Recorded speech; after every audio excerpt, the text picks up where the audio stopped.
নবী মুহাম্মদুর রাসূলুল্লাহ সাল্লাল্লাহু আলাইহি ওয়াসাল্লাম মক্কার লোকেরা আপনার কাছে এসে প্রশ্ন করে, আমি আল্লাহ কি স্বর্ণের তৈরি না রূপের তৈরি? মক্কার লোকেরা আপনার কাছে এসে জানতে চায়, ও নবী মুহাম্মদ, আপনার আল্লাহ কি খান বংশের নাকি পাঠান বংশের? আপনার আল্লাহ কি সৈয়দ বংশের নাকি অন্য কোন বংশের? নবী গো, আপনি আমি আল্লাহর পক্ষ থেকে মক্কা সহ সারা দুনিয়ার সব মানুষের কাছে আমার একটা পরিচয় বলে দিন, আল্লাহু আহাদ। হে নবী মুহাম্মদুর রাসূলুল্লাহ সাল্লাল্লাহু আলাইহি ওয়াসাল্লাম, আমি আল্লাহর এক নাম্বারের পরিচয় হলো আল্লাহু আহাদ। আল্লাহ বলেন, নবী, আমার প্রথম পরিচয় হলো আমি হলাম একক সত্তা, অনলি ওয়ান। আমি হলাম এক এবং অদ্বিতীয় সত্তা। আমার প্রথম পরিচয়, আমি আল্লাহ একক। আমি আল্লাহ আগেও ছিলাম, আমি আল্লাহ এখনো আছি, আমি আল্লাহ পাক রব্বুল আলামিন ভবিষ্যতেও থাকবো। কথা বলেন ঠিক না ঠিক? বলে, আগে যে আল্লাহ ছিলেন এখনো সে আল্লাহ পাক রব্বুল আলামিন আছেন, ভবিষ্যতেও সে রব্বুল আলামিন থাকবেন। আগে আল্লাহর যত ক্ষমতা ছিল এখনো আল্লাহর তত ক্ষমতা বলুন তো আছে না নাই? এবং ভবিষ্যতেও আল্লাহর তত ক্ষমতাই থাকবে। আল্লাহর কোনো লয় নাই, আল্লাহর কোনো ক্ষয় নাই। আল ওয়াজিবুল ওজুদ, আল্লাহ পাক রব্বুল আলামিন সব সময় ছিলেন, সব সময় আছেন এবং সব সময় রব্বুল আলামিন থাকবেন। কথা বলেন ঠিক না বেঠিক? আল্লাহর প্রথম পরিচয় হচ্ছে হুয়াল্লাহু আহাদ। আল্লাহ বলেন, নবী হে, আপনি বলুন আমার আল্লাহর প্রথম পরিচয় হলো আমার আল্লাহ হচ্ছেন একক সত্তা, আমার আল্লাহ হচ্ছেন অদ্বিতীয় সত্তা। তাহলে এই আয়াতের মাধ্যমে যে কথাটা পরিষ্কার হয় সেটা হলো আল্লাহ পাক রব্বুল আলামিন যেহেতু একক সত্তা, কাজেই বোঝা গেছে বংশের সাথে আল্লাহর কোনো সম্পর্ক নাই। স্বর্ণ এবং রৌপ্যের সাথে তো আল্লাহর কোনো সম্পর্ক এমনি নাই, কারণ আল্লাহ পাক রব্বুল আলামিন হচ্ছেন স্রষ্টা, আর সৃষ্টির ভিতরে মানুষ হচ্ছে আশরাফুল মাখলুকাত। আর স্বর্ণ আর রৌপ্য যত দামি হোক না কেন, এটা কোনো হিসাবের কোনো জিনিস না।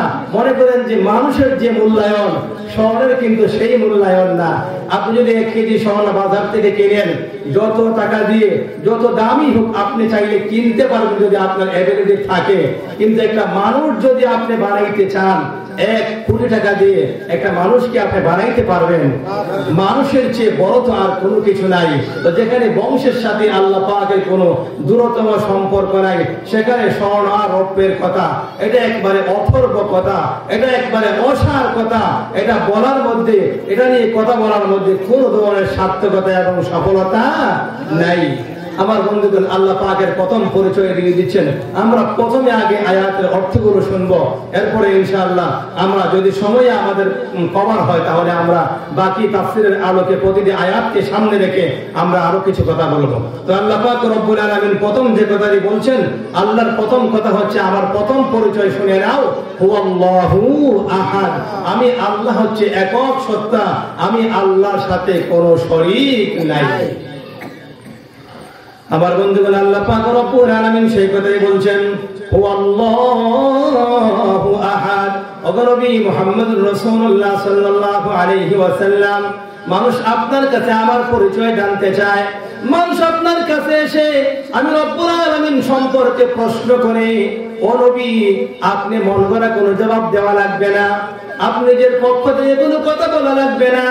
নবী গো, আপনার কাছে ছোট্ট একটা সূরা আমি আল্লাহ পাক নাযিল করে দিচ্ছি। ও নবী, কেবল সূরাটি তিলাওয়াত করে মানুষের কাছে আপনি শোনায়া দিন। আমি আল্লাহর পরিচয়ের জন্য এই ছোট্ট সূরা, সূরা আল ইখলাস, এটাই যথেষ্ট হয়ে যাবে। জুড়ে বলেন সুবহানাল্লাহ। প্রথম পরিচয় হুয়াল্লাহু আহাদ, আল্লাহ হচ্ছেন একক সত্তা। আল্লাহ পাকের 2 নম্বর পরিচয়টা আমরা শুনি, আল্লাহুস সামাদ। আল্লাহ বলেন, নবী হে, আপনি বলে দিন আমার আল্লাহর 2 নম্বর পরিচয় শুনে নাও। আমার রব্বুল আলামিনের 2 নম্বর পরিচয় হলো আল্লাহুস সামাদ। আল্লাহ হচ্ছেন অমুখাপেক্ষী, আল্লাহ পাক রব্বুল আলামিন হচ্ছেন একেবারে স্বয়ং সম্পূর্ণ। আল্লাহ পাক হচ্ছেন স্বনির্ভর। আমরা কেউ স্বয়ং সম্পূর্ণ না, আমরা কেউ স্বনির্ভর না, আমরা কেউ কি বলে অমুখাপেক্ষী না, আমরা সবাই হলাম মুখাপেক্ষী। কথা বলেন ঠিক না ঠিক? 2 মিনিটে আমি সংক্ষেপে একটা ব্যাখ্যা এখানে দিয়ে যাই, তাহলে পরবর্তীতে সময়ে আলোচনা যদি আমরা আবার কভার করতে না পারি তাহলে আপনাদের মনে প্রশ্ন থেকে যাবে যে আল্লাহ তিনি হলেন স্বয়ং সম্পূর্ণ, আল্লাহ পাক হচ্ছেন মানে পরিপূর্ণ, আল্লাহ কারো মুখাপেক্ষী নন, আমরা তো স্বয়ং সম্পূর্ণ না। এটা কিভাবে? মনে করেন যে আমি শ্রীমঙ্গল থেকে আপনাদের কাছে এই পর্যন্ত আসছি, আমি আসতে গিয়ে কোনো না কোনো ড্রাইভারের মুখাপেক্ষী হওয়া লাগছে। কথা বলেন ঠিক না ঠিক? একটা গাড়ি আমার জন্য এখানে পাঠানো লাগছে বা আমি নিয়ে আসলাম, একটা গাড়িতে করে আমি আসছি, তাহলে আমি ওই ড্রাইভার যিনি, চালক যিনি, আমি ওই ড্রাইভার কিংবা চালকের মুখাপেক্ষী হয়ে এই পর্যন্ত আসছি। আবার আমি এখানে এসে যে বয়ান করছি আপনাদেরকে ডেকে ডেকে নিয়ে আসছি, আপনাদেরকে যদি ডেকে না নিয়ে আসি তাহলে আমি এখানে কাকে বয়ান শোনাবো? কাজে আমি আপনাদের মুখাপেক্ষী। আবার আপনারা যদি এসে যদি প্যান্ডেল ভর্তি হয়ে বসে পড়েন, এখানে যদি কোনো বক্তা যদি না বসে, আমি যদি এখানে না বসি, তাহলে কার থেকে আপনারা আলোচনা শুনবেন? ওই দিক চিন্তা করলে আপনারা আমার মুখাপেক্ষী। মানে সহজ কথায় বললে আমার আপনাদের প্রয়োজন এবং আপনাদেরও কি আমার প্রয়োজন। একজন ড্রাইভারের একজন প্যাসেঞ্জারের প্রয়োজন, একজন প্যাসেঞ্জারের আবার একজন ড্রাইভারেরও প্রয়োজন। মানে এর মানে হচ্ছে ওইটা, আমরা এই দুনিয়ায় যারা আছি আমরা কেউ স্বয়ং সম্পূর্ণ না। মনে করেন যে আপনি একজন বাগানের মালিক, এখানে তো বাগান, অসংখ্য বাগান আছে, একজন বাগানের মালিক, আপনি বাগানের মধ্যে কাজ করার জন্য আপনার একার পক্ষে সম্ভব না, এখানে আরো অনেক কাজের লোকের দরকার আছে না নাই? তাহলে যিনি মালিক তিনি হলেন কাজের লোকদের মুখাপেক্ষী, আবার যারা কাজ করে এরাও মালিকের মুখাপেক্ষী। কারণ তারা যদি মালিকের বাগানে গিয়ে কাজ না করে বিকালে বেলা পেমেন্ট পাবে না, তাদের পকেটেও পয়সা ঢুকবে না। কাজে কাজে এই দুনিয়াতে আমরা যারা আছি এখানে যত বড় মানুষই থাকুক না কেন, প্রধানমন্ত্রীকে যদি আমরা ধরি, প্রধানমন্ত্রী আমাদের মুখাপেক্ষী। আমরা যদি ভোট না দেই, আমরা যদি সমর্থন না দেই, উনি ক্ষমতায় থাকতে পারবেন না। কেউ যদি বলেন উনি তো আসেন, আরে আসেন, সব যদি বিদ্রোহী হয়ে যায়, সব যদি বলে যে ভোট ছাড়া আমরা আপনাকে ক্ষমতায় বসাবো না, তাহলে প্রধানমন্ত্রীর পক্ষেও থাকা সম্ভব হবে না। কাজে কাজেই প্রধানমন্ত্রী আমাদের মুখাপেক্ষী। আবার যদি উনি প্রধানমন্ত্রী, উনি আমাদেরকে যে কমান্ড দিবেন, যে নির্দেশনা দিবেন, এটাও আমাদের জন্য মানতে হবে। ওই দিক বিবেচনায় আমরাও ওনার মুখাপেক্ষী। মানে এক কথায় বলতে গেলে এখানে যত বড় মানুষ থাকুক না কেন, বড় থেকে বড় আর ছোট থেকে ছোট, আমরা কেউ স্বয়ং সম্পূর্ণ না। প্রত্যেকে আমরা একে অপরের মুখাপেক্ষী। এবার বলুন তো, আল্লাহ পাক রব্বুল আলামিন উনি হচ্ছেন অমুখাপেক্ষী, উনি হচ্ছেন স্বয়ং সম্পূর্ণ। আজকে যে আমরা এখানের মধ্যে মাহফিল করছি, আল্লাহ যদি এবার বৃষ্টি যদি দিয়ে দেন, আমরা কি আল্লাহ কোনো কিছু বলে কিছু করতে পারবো নাকি? আর যদি আল্লাহ চান যে আমি বৃষ্টি দিব না, আমরা যদি হাজারো বলি, আমরা কি বৃষ্টি নিজে নিজে নামাইতে পারবো? আমরা পারবো না। তার মানে হচ্ছে আল্লাহ এমন একজন সত্তা, উনি স্বয়ং সম্পূর্ণ, উনি যা চাইবেন তাই করবেন, উনি যা চাইবেন তাই হবে। আমরা যা চাবো চাইলেই সব করতে পারবো না। আবার যদি চাইলে যদি কিছু করতেও পারি, এখানেও ভাবার সুযোগ নেই, তাহলে মনে হয় আমি স্বয়ং সম্পূর্ণ হয়ে গেলাম। না না, উলামায়ে কেরাম লিখেছেন, যতক্ষণ পর্যন্ত আপনার ইচ্ছা আর আল্লাহর ইচ্ছা দুইটা এক না হবে, ততক্ষণ পর্যন্ত আপনার দ্বারা কোনো কাজই করা সম্ভব হবে না। তার মানে হচ্ছে আল্লাহ হচ্ছেন স্বয়ং সম্পূর্ণ, আল্লাহ হচ্ছেন অমুখাপেক্ষী, আমরা হলাম মুখাপেক্ষী। আমরা কেউ স্বয়ং সম্পূর্ণ না। আমি যত বড় ক্ষমতাওয়ালাই হই না কেন, আপনি যত বড় ক্ষমতাওয়ালাই হন না কেন, বলুন তো দেখি, আমার যে সারাদিনার দেহ আছে, আপনার যে সারাদিনার দেহ আছে, আমরা কি এটাকেই নিয়ন্ত্রণ করতে পারি? এটাকেই পারি না। যদি পারতাম তাহলে আমার কোনোদিন সর্দি হতো না, আমার কোনোদিন জ্বর হতো না, আপনার কোনোদিন কাশি হতো না, আপনার কোনোদিন ডায়রিয়া হতো না, ডায়াবেটিস হতো না, কি বলে ক্যান্সার হতো না। কেন হয়? আল্লাহ বোঝায়, বান্দা তোমার যে দেহ, যাকে তুমি চালাও, ওটাকেও তুমি নিয়ন্ত্রণ করতে পারো না। কারণ তোমার যা কিছু আছে সবগুলোর নিয়ন্ত্রক হলাম একমাত্র আমি, আল্লাহ। এজন্য আল্লাহর হুকুমে চাঁদ উদিত হয়, আল্লাহর হুকুমেই সূর্য ওঠে, আল্লাহর হুকুমেই দুনিয়া চলে, আল্লাহর হুকুমেই কিয়ামত হবে, আল্লাহর হুকুমেই আমরা কবরে যাব, আল্লাহর হুকুমে আবার কবর থেকে উঠব, আল্লাহর হুকুমেই হাসরের মাঠে যাব, আল্লাহর হুকুমে আবার বিচার ফয়সালা হবে, আল্লাহর হুকুমেই জান্নাতি হব। কথা বলেন ঠিক না বেঠিক? সব কথার শেষ কথা হলো আল্লাহুস সামাদ, মানে আল্লাহ এমন একজন সত্তা, আল্লাহ পাক রব্বুল আলামিনের উনি হলেন স্বয়ং সম্পূর্ণ, আমরা কেউ স্বয়ং সম্পূর্ণ না। এটা হচ্ছে আল্লাহর 2 নাম্বার পরিচয়। 3 নাম্বার পরিচয়টা আমরা একটু শুনি। লাম ইয়ালিদ ওয়া লাম ইউলাদ। আল্লাহ বলেন নবী হে, মক্কার লোকেরা আপনার কাছে আমার পরিচয় জানতে চায়। ওগো নবীজি মুহাম্মদুর রাসূলুল্লাহ সাল্লাল্লাহু আলাইহি ওয়াসাল্লাম, মক্কার লোকদের কাছে আপনি আমি আল্লাহর পরিচয় জানিয়ে দিন।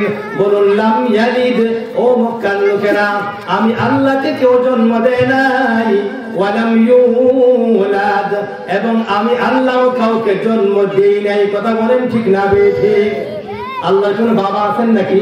নাউজুবিল্লাহ। আল্লাহর কোনো বাবা নাই, আল্লাহর কোনো মা নাই, আল্লাহকে কেউ জন্ম দেয় নাই, আবার আল্লাহর কোনো ছেলেও নাই, আল্লাহর কোনো মেয়েও নাই, আল্লাহর কোনো বিবিও নাই।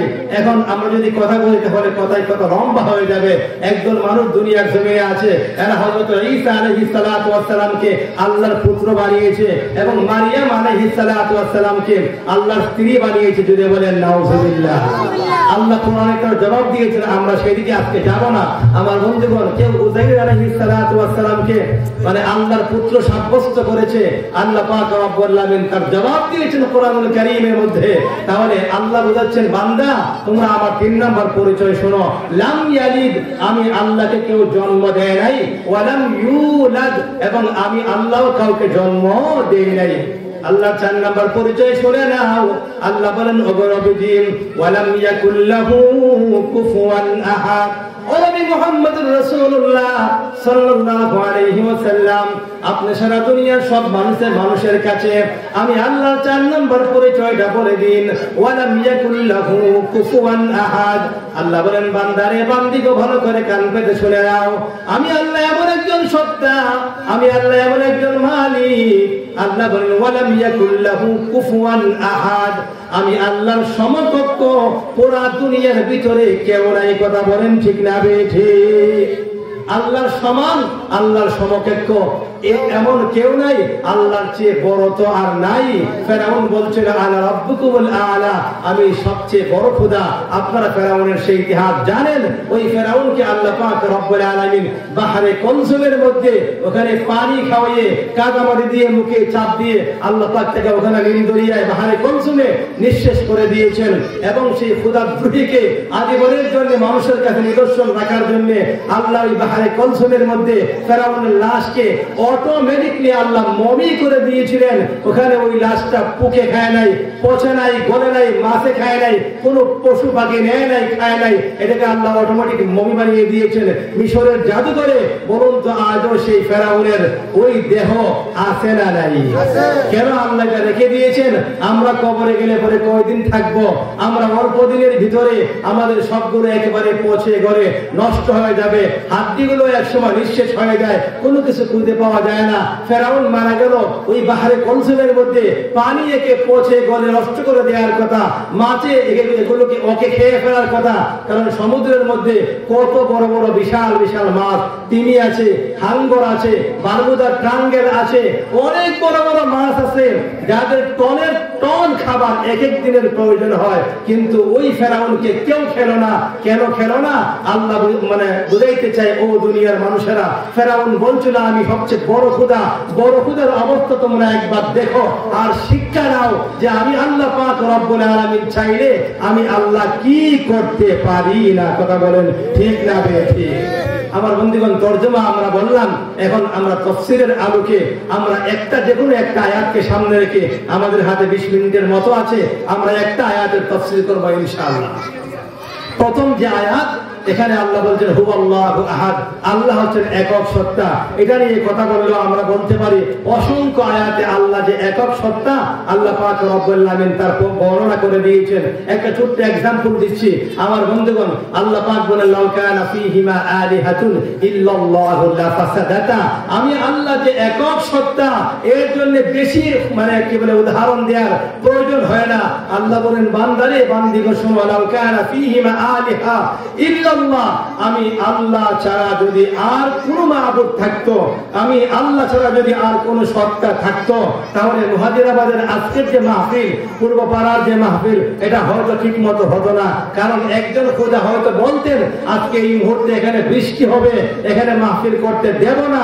আরেকজন খোদা বলতেন না আজকে এখন এই মুহূর্তে বৃষ্টি দেব না, এখানে মাহফিল হচ্ছে। কথা বলেন ঠিক না ঠিক?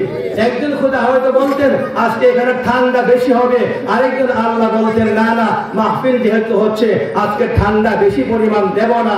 একজন আল্লাহ হয়তো বলতেন যে আজকে এখানের মধ্যে মানুষকে সুস্থভাবে কাজ করার জন্য পরিবেশ তৈরি করে দিব, আরেকজন হয়তো বলতেন না নির্বাচনের সময় এখন এই মাহফিল করার জন্য সুষ্ঠুভাবে কাজ করার তৌফিক দিব না, এই অবস্থা আমি আল্লাহ পাক রব্বুল আলামিন করতে দেব না। এইভাবে দুই আল্লাহ দুই বিষয় একই বিষয় নিয়ে দ্বিমত পোষণ করার কারণে ঝগড়া হওয়ার পরে আল্লাহ বলেন লাউ কানা ফীহিমা আলিহা ইল্লাল্লাহ, যদি আল্লাহ ছাড়া আর কোনো মাবুদ থাকতো লা ফাসাদাতা, আল্লাহ বলেন ফসাদ সৃষ্টি হয়ে যেত। কেউ বলতো মাহফিল হবে, কেউ বলতো হবে না। এক আল্লাহ বলতেন যে পরিবেশ সুন্দর থাকবে, আরেক আল্লাহ বলতেন পরিবেশ সুন্দর থাকবে না। এক আল্লাহ বলতেন বৃষ্টি হবে, আরেক আল্লাহ বলতেন বৃষ্টি হবে না। এক আল্লাহ বলতেন যে আজকে ঠান্ডা বেশি হবে, আরেক আল্লাহ বলতেন না ঠান্ডা আজকে কম হবে। এইভাবে দুই আল্লাহ ঝগড়া করে করে পুরা দুনিয়া ভেঙে চলে খান খান হয়ে যেত। কিন্তু আপনারা জন্মের পর থেকে দেখছেন পূর্ব আকাশে সূর্য উঠে, আজও একই নিয়মে উঠে। কথা বলেন ঠিক না ঠিক? আমাদের পূর্বপুরুষ যারা ছিল তারাও দেখছে পূর্ব আকাশে সূর্য ওঠে, আজও একই নিয়মে উঠে। আমার বন্ধুগণ, তাহলে এটা প্রমাণ দিয়ে দিচ্ছে চন্দ্র এবং সূর্যের উদয় অস্ত, দিন এবং রাতের আগমন প্রস্থান সবকিছু প্রমাণ দিচ্ছে আল্লাহ পাক রব্বুল আলামিন একজন, আল্লাহর সাথে আর কেউ নাই। কথা বলেন ঠিক না ঠিক?